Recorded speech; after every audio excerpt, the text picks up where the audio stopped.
According to the draft resolution announced yesterday by Warsaw City Hall, the zone will cover the districts of Śródmieście, Żoliborz, Praga Północ, almost all of Ochota, Praga Południe, and most of Mokotów. Those living inside the area and paying taxes in Warsaw will be exempt from the restrictions until the end of 2027, and from 2028 will not be able to enter the designated zone with a diesel car older than 13 years or a petrol vehicle older than 22 years. In subsequent years, the restrictions will be expanded to include newer and newer cars. Those living outside the designated area will no longer be able to enter the zone with such vehicles from July 2024. First of all, this pertains to residents in and around Warsaw who need to be in contact with local government institutions and provincial institutions. This would be either the need to use public transportation, where I will remind you all the time in Warsaw there is a lack of good interchanges or parking lots, the so-called park and drive. There are still not enough of them. Agglomeration rail is already overloaded and full during rush hours before city limits. In addition to inconveniencing ordinary drivers, there will be increased costs for service industries relying on deliveries and road transportation. In the coming days, the Warsaw Council will consider a new proposal for a clean transportation zone. I think that this draft will be introduced, but whether it will be introduced in the form that the media presented it yesterday,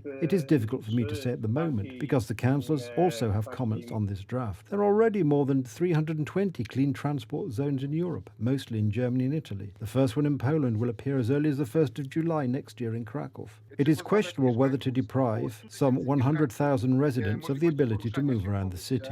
This zone, voted by the councillors of Civic Platform and Friendly Krakow, is much more restrictive than the similar zone that is in force in Berlin, Germany. The direction of climate change in Europe has been set by the Fit for 55 package as part of the European Green Deal. Among other things, the package sets emission standards for cars and vans. Eurocrats want to have an exclusive mandate to legislate on climate issues. Among other things, this will come after the possible changes to the EU treaties. This will be done, of course, in relation to the need for change. This will be the thesis in connection with the enlargement of the European Union. And 2 days ago, there was a first meeting with Mr. Charles Michel, convened in Berlin with the participation of a couple of countries. It's very interesting why there is very little talk about it at all. The Fit for 55 package will entail a huge increase in electricity and heating prices, as the changes will hit Poland's coal-based energy industry. An even more ambitious proposal to curb emissions was included in the Citizens' Coalition 100 concrete measures for the first 100 days of government. We will present a detailed energy transition plan to reduce CO2 emissions by 75%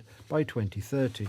Tusk wants to speed up the process. Decarbonisation means closing Polish mines. We will get our energy from renewable energy sources, in other words, from German wind farms. In addition, according to the directive, the sale of new internal combustion engine cars will be banned in the European Union from 2040.